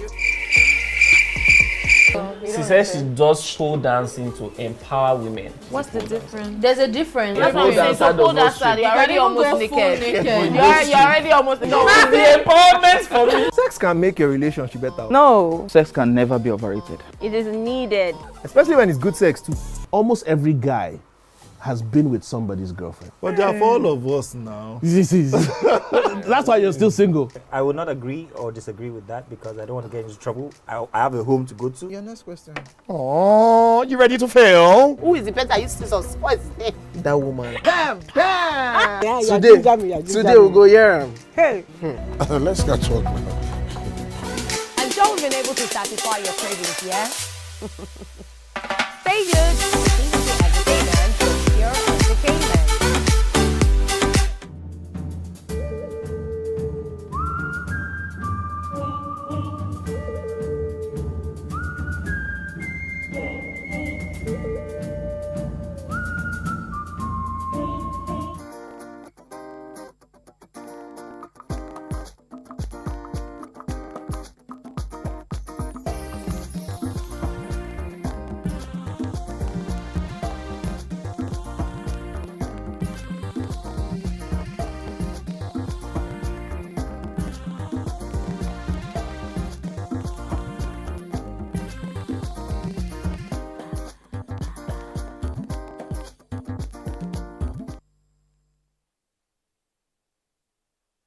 Comments. Thanks for staying with us. So we're still discussing this NNPC issue. Do you have any comments on social media? I know, Mike, do you have anybody? I'm sure there are messages. Okay, on me says, Gummy says, even that CNG is just another delusion. Yeah. The frenzy around it will fizzle out soon as it is just a convenient means to distract from the real issue, which is that Nigeria is too impoverished to buy unsubsidized petrol. We will be here to talk about the delusion soon. That's how some Nigerians That's the Nigerians feel. view, okay. Therapy says it's not about lying or not. It's about what the government doing. What's the government doing to harness all the resources, whether gold or whatever, not only oil. Goodby says women are surging better than men. Women beat meet senator. What? Okay, let me try to respond to this person because there was someone that has spoke to say that we are actually more of a gas country than a petrol country. Yes. We have more gas. So if we can successfully convert to CNG, on the long run, it's better off for us. And what that does also, it helps us. And even then, if we refine our crude, we can then begin to sell it to other countries who are still using petrol and will earn more dollars. So that's why I keep saying that if we're able to paint pictures, part of our job really is to paint that picture for Nigerians.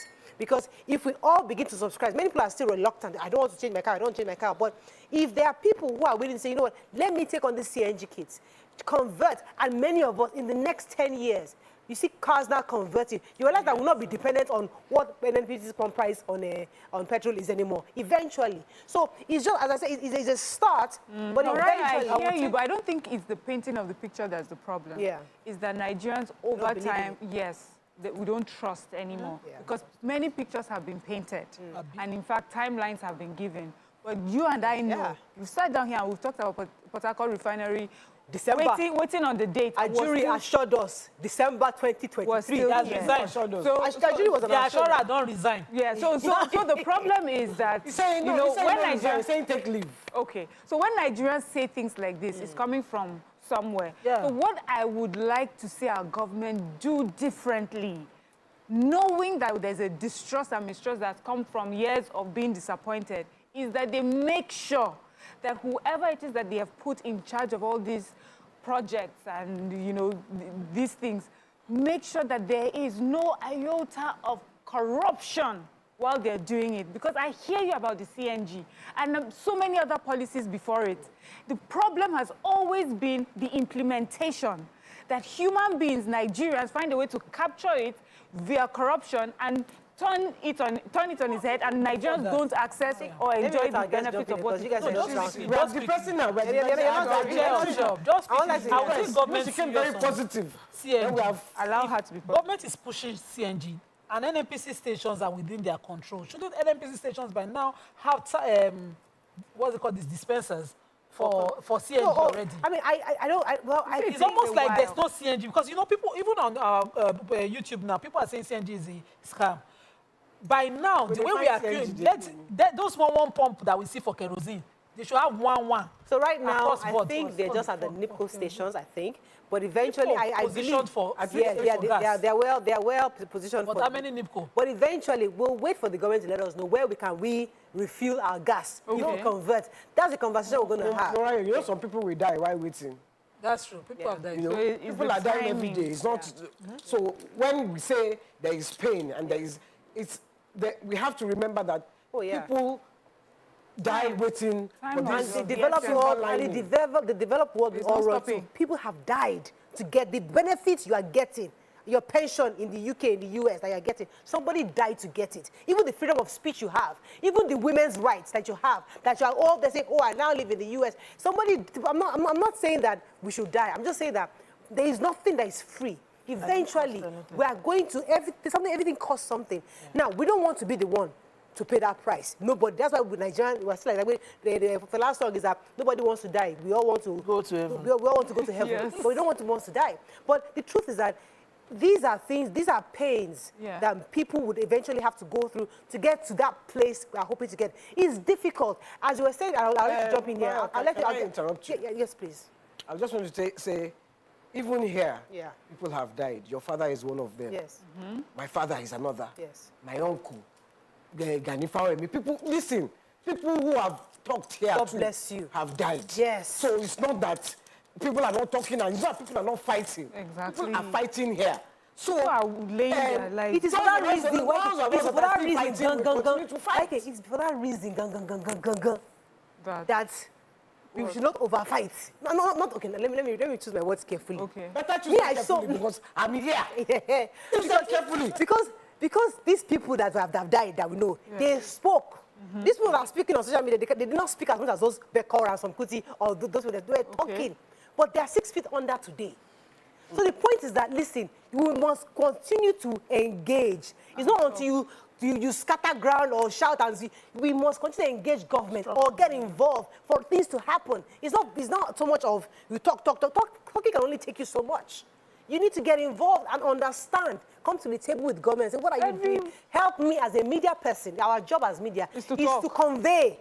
Let us, what are you doing, government? Okay, this is what I understand. Now, ex-people, this is what they are doing. Understand? Because we have to be that bridge. But if we all continue to just lament like that, then who's going to give the hope to the people? No, because when we convey, the lament is that's not the case. When we convey, the people say, okay, we have heard Mariah, we have heard YK.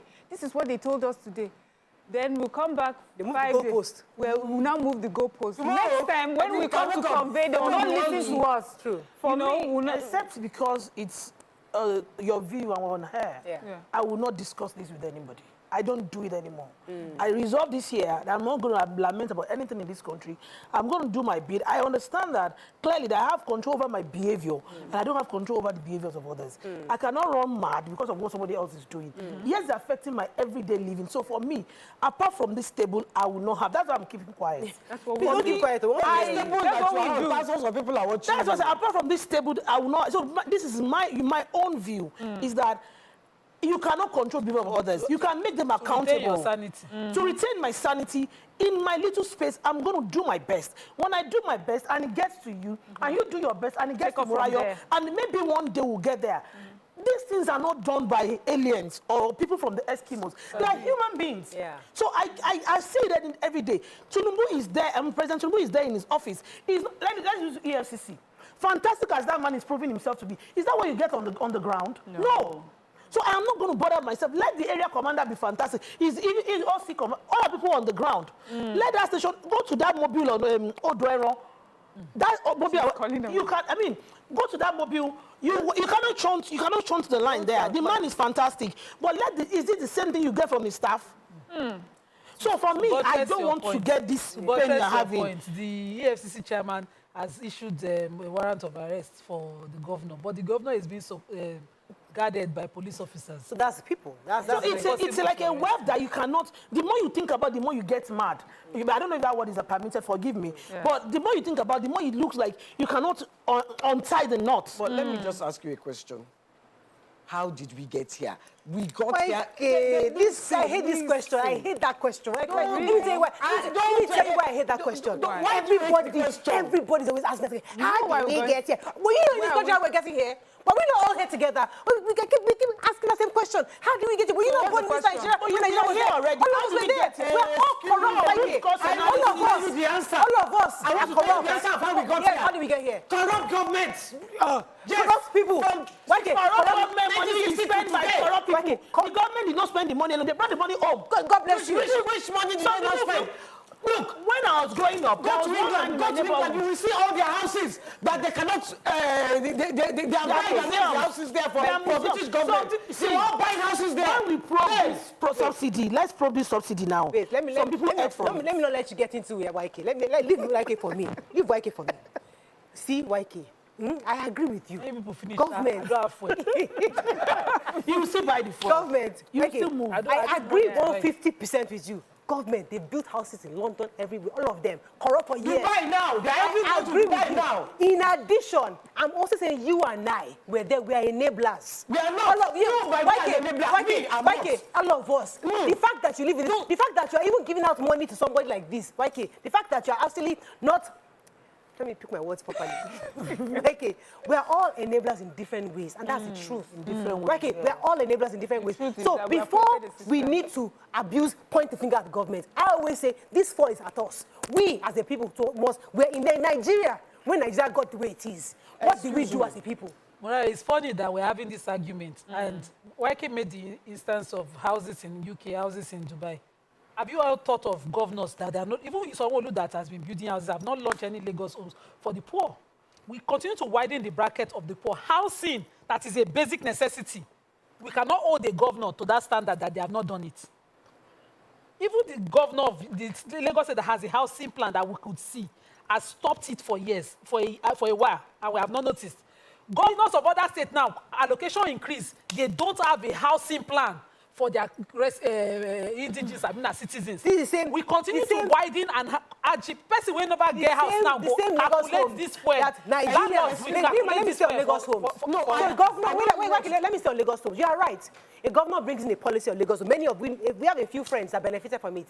This same Lagos home, some of the Nigerians in charge of it, some of them were corrupt.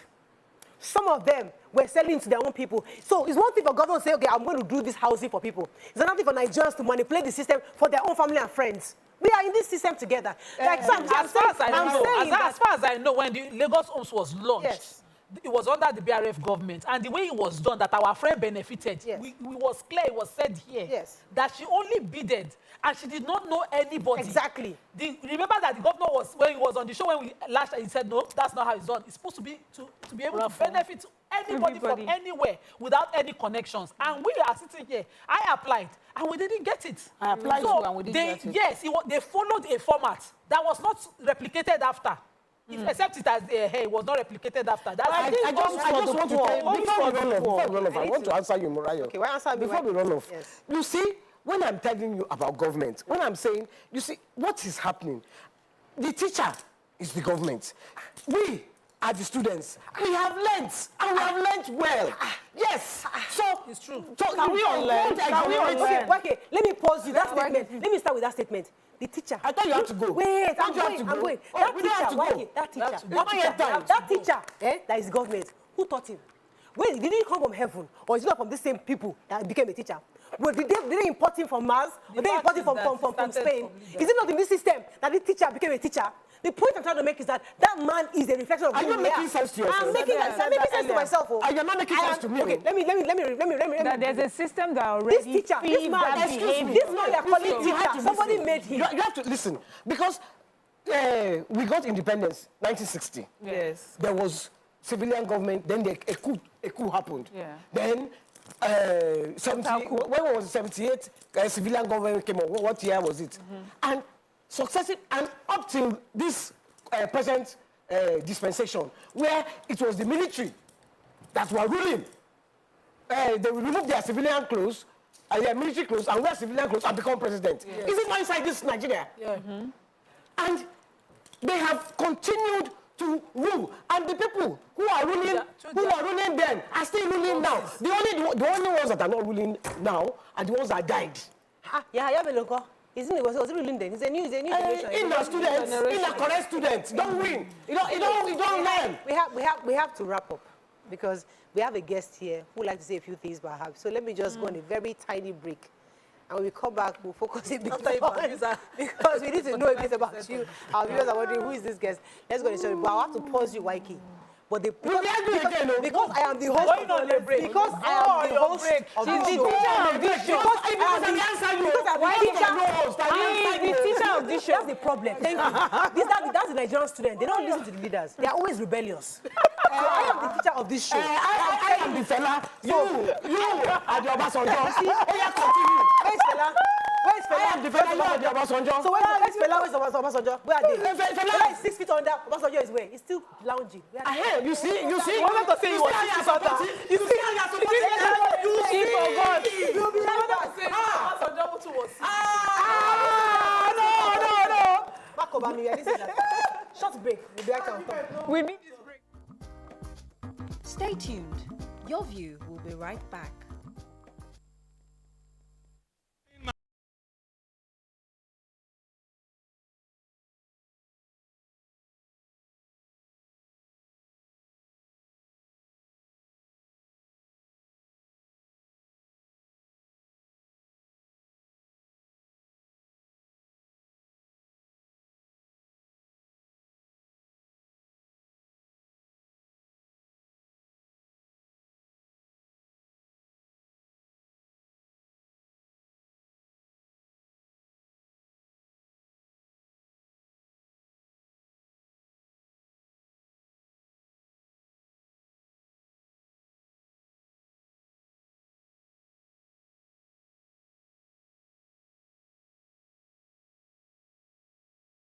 To work.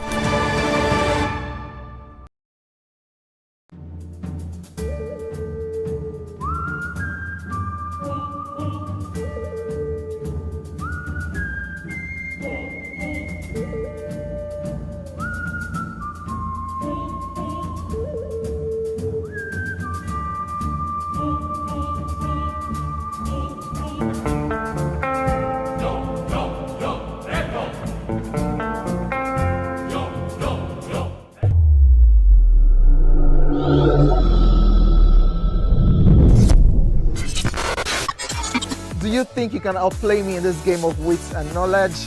Can you go 7 rounds without flinching? I meant answering 7 questions.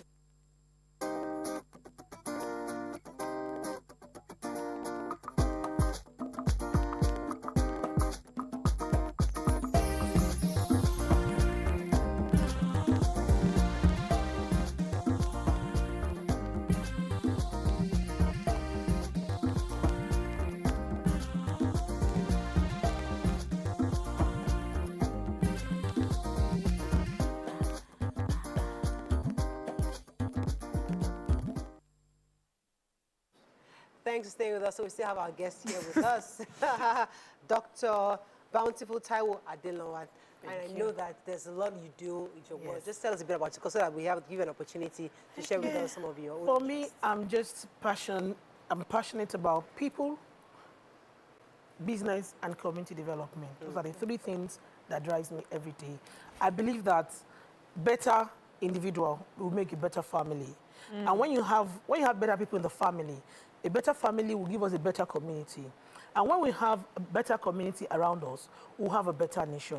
And when nations get better, we'll have a better world. And then the global peace we're all looking for will come to us. So for me, it's about national development from its minute state, which is individuals and community. So how do we make our community better? How do we focus on the environment? And that brings me into the space of the poor, the people on the lower pyramid. You think you're safe, but most crime in elite society are committed by those who come from the poor community. So how do we now focus on these people that does not allow us to enjoy our lives even when we make the money? That's what I'm passionate about. How do you reach out? How do you categorize, and how do you reach out to these group of people? Well, over 2 decades I've been doing this, and I've grown in the faces. Before, I started with what we call community nesting. I go into communities. They have this group, boys in one junction. I just go there to spend time with them. I focus on value orientation. I believe that either you're talking about poverty, deviant behavior, and social behavior, when we come from angle of value orientation, we get a lot. Because of my community nesting, I've met someone who said, oh, I want to go to school. I didn't get JAMB admission. What course do you want? I want accountancy. Oh, really? But if you are this committed, you're in computer village, you're repairing printers. There's something called ATS. He doesn't even know what ATS is. So I take that information to him. I provided support, linked him with somebody who has done ATS. Today, I'm proud to say that this person is now a chartered accountant. Wow. Not only chartered accountant, after he got chartered, we heard that Babcock University does conversion. Like if you're a chartered accountant, you can come there and do it 2 years. And he went to Babcock from the money from Computer Village, and today he is a 2-1 graduate from Babcock. He lives in his own house, and he's still in Computer Village. So those are sort of stories over the 2 decades that I've worked in community. And because community where I've worked also, I've earned the trust of the community. Another thing that also caught my eye in the community is what we call carnival groups. I used to work with Faith Foundation, and then you have seminars. They won't show up. Those who really need to hear will not be there. Either because they don't know about it or they don't find value in attending. So my own passion is to go to them where they are and then take this value to them, and so we can have better people. So by the time we'll go out and we'll say we want to talk to people, this carnival group, they will not go to church on Sunday. When they play that ball in your neighborhood, you see them when you're going to church. When you're coming back, after playing ball, they sit down there and they relax. I love to go to those places. And today, beyond my immediate community where I work with carnival groups, other communities are inviting me, so I provide technical support, moving them from just frivolities, ostentatious lifestyle, to now be community builders. So they are not, like, I'm proud to say there's a club in a carnival group in Agege local government. Let's call them Elephant, maybe a carnival group. Now they'll tell you, we're not carnival group. Apart from being registered, they are now a CBO, a community-based organization. And so what they now focus is now developing their own organization. Sometimes they want to do. Now they want to do, but they don't have the technical skills. So we'll provide the technical skill. And I also like my work to be evidence-based. So I'm a researcher. I like to find out what is sustainable, and that's what I do. Amazing. And I'm thinking you must have a team. You don't do this alone. Oh, yes, I And do. how do you get people to join you to help work with you? And is this something that you're struggling with? Do you think Nigerians need to involve themselves more in what you're doing? Yes, so there's no how one person would do so much. So we focus on where we can reach as much as we can. I work with volunteers. We have staffs. I do this expression via my foundation called Bountiful Foundation. As a board of trustees who I report to, who scold, review, no matter how ambitious I am, you know, there's a time your career goes beyond having passion and then you have to become a professional. So that brings me into a space where I have to go and study social work, master's level. Then my research as social work in the University of Lagos, LASU, I was studying indigenous people. Okay. You know, in every community you see in Lagos. Yes, Lagos is an urban city. Kind of mentality, no, the Omonile kind of people. Yeah, so my question is, why are the poor poorer and the rich are richer? That's the question. So from this question, I begin to study. Answer? Yes. Okay. Now I have an answer. The answer is, first, foremost, behavior, policies and government, and then the culture. No matter how fantastic you are, our culture will not depart from us. And this is our culture. Let's look at the Yoruba culture. It's a beautiful culture, but it's surrounded by a lot of myths. And when we take some things in this culture, we take them in isolation. That's why sometimes we read the Bible or the Quran, and then you just take a line, and then you don't know why. What happened? I'll give an example. In Yoruba, they say when a child has hiccups, put thread on their head. Then, as a typical elite, you ask yourself, what's the chemical reaction between the thread and the head of the child? From finding in-depth interviews with elders, I found that it was actually to distract the mother. How? Worrying about it. From worrying about it. Do you know that even hiccups, from the clinic, they'll tell us, there's no medicine for hiccups. It will stop naturally. Yes. So, and you know when the women goes to, I don't know what they call them. I'm not talking of the babalawos now. Yeah, the natural, the herbalists. Yeah. And they know that this woman is worried. So, and that's one thing. They take care of the mental health. Stop worrying. They put some, they can't tell you, oh, we don't have a remedy for you. Just put the thread.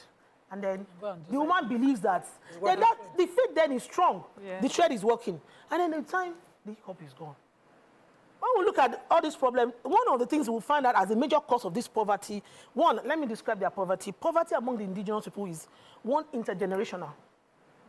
You see the father poor. This is Lagos. And that's why they are living in the city, but they are not in the city. It's intergenerational. It is multidimensional. What about poverty? What about being financially poor? That's the context of poverty. That is legally poor. That is socially poor. A rich man that goes on the road and somebody chanced him on the road and he could not fight the person, at that point, it's a form of poverty. You could not get legal justice. You're comfortable. You could not get legal justice. You could not get justice in the courts. Right. It's legal poverty. But for indigenous people, for these local people, it is multidimensional. And I want to take the opportunity to appreciate my lecturers at Lagos State University who supported me during these studies, and also everybody, especially the Obas, the chiefs in different communities of Lagos. I work in the 5 Ibile regions who supported and gave us, you know, so like I'll give an example. There's this Olu of Agege. I was scared that would this man even talk to me, and the man went all out. It was a deep interview, and then you found that at the crux of all these things is parenting. You cannot give what you don't have. For the parents, one, the education is low. Two, the quality of education is poor. Oh, yeah. I'm looking at solutions. I'm wondering if something is cultural. You mentioned the Ibiles, the 5 of them in Lagos, I'll be 6 of them in Lagos, and 5 of them.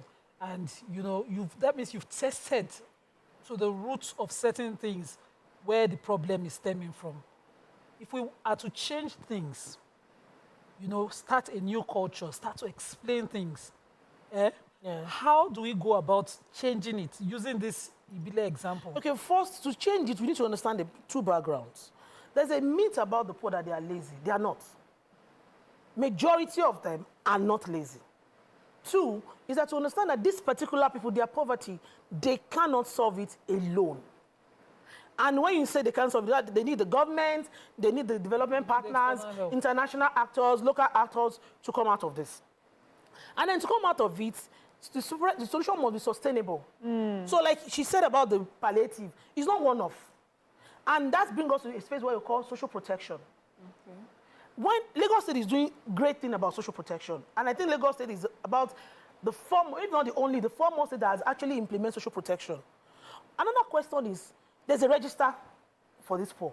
Now they have not even captured enough. when I go to come, I say, do you know anything about social protection? Do you know anything about the register of they call it LESSR, of the poor and vulnerable households? We don't know. They only come to collect our number and they go. We don't say anything. Whereas this database is being used. So I want to appeal to people, that development partners, private CSR, when you want to do projects, thank God you are not in that category. You don't need to bring your friend. Don't look for, just go to Lagos. This is a clean data. This is our disbelief. There's a clean data at the federal level, and I can tell you in Lagos State, it's a clean data verified by UNICEF, UN, and WHO. Yes. There's a clean data of the poor, the very poor and vulnerable households. Approach them in the ministry, I think that's MEB, where the data is domiciled. Ask them for, you are looking for women to support. Ask them for women you are looking to work in your own local government. Tell them in Koshofe local government, give me on the lowest level. And then you can also verify this data yourself. So they cannot do it alone. At the base of the problem is education. The real indigenous women, they were merchants, they were not lazy. Their men are not lazy. Yes, the men want to protect their children too much when they went to go and